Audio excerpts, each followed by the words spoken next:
So what we're going to be talking about is the preparation process for the wet socks treatment, which is a heating compress to help support colds and flus and upper respiratory type infections.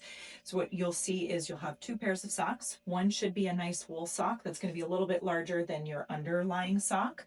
The underlying sock depends on what you have at home. It certainly can be a higher height on the ankle, but should be below the height of your wool sock, so that way you don't have the wet sock that's up higher than the wool sock. And if this is all that you have is a small little shorty, that would be okay. So I'm going to go ahead and demonstrate for both of these. What you will start with is cool water. Now in Arizona, we don't always have cold water in the sink, and so you'll fully get them wet, and you're going to go ahead and wring it out enough that there's nothing dripping or draining, but it's fairly saturated. If you wanted to use a little basin with ice cubes, you could put that into there to get it cooler. Or what you can do is go through this process again. Just make sure there's nothing dripping on there because we don't want to have excess moisture. Is you can take this and put it into the freezer and lay it in there. You probably need a good, lay it out so that way it's nice and spread out. Probably give it about 10, 15, maybe 20 minutes because you don't need it solid as a rock. And then you're going to bring it out, and then you're going to just kind of crunch it just a little bit to get it nice and soft. All right, we'll go ahead and take part two in the other room.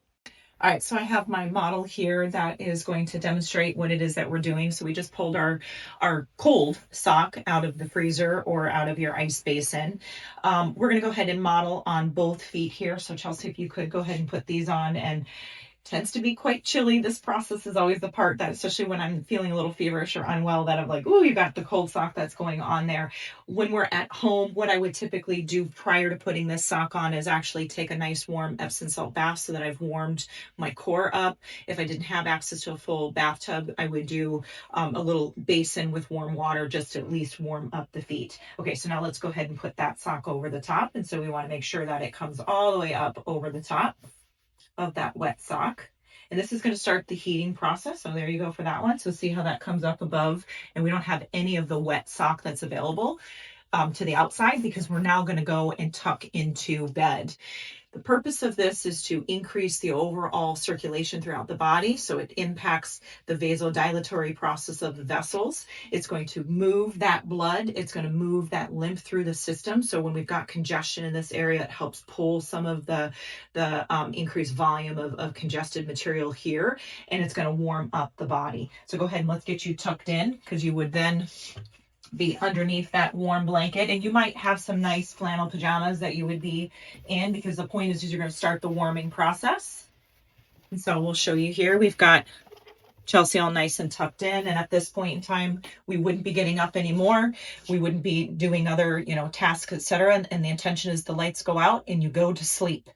What most will find is you will wake up sometime in the middle of the night, and it doesn't matter what time it is, but the goal would be is by the time that you wake up, you're probably going to feel kind of hot, and that's okay. That's good.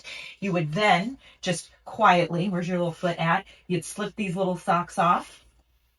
So that way you can continue to sleep through the night. Just give those a good toss on the ground there, and then you would tuck yourself back to sleep and sleep the rest of the night. The point is to stimulate that immune heating process. So you heat up that body, you increase that circulation, and you've increased that vital force so that you can fight these infections well. And so we're going to go ahead and tuck her into bed.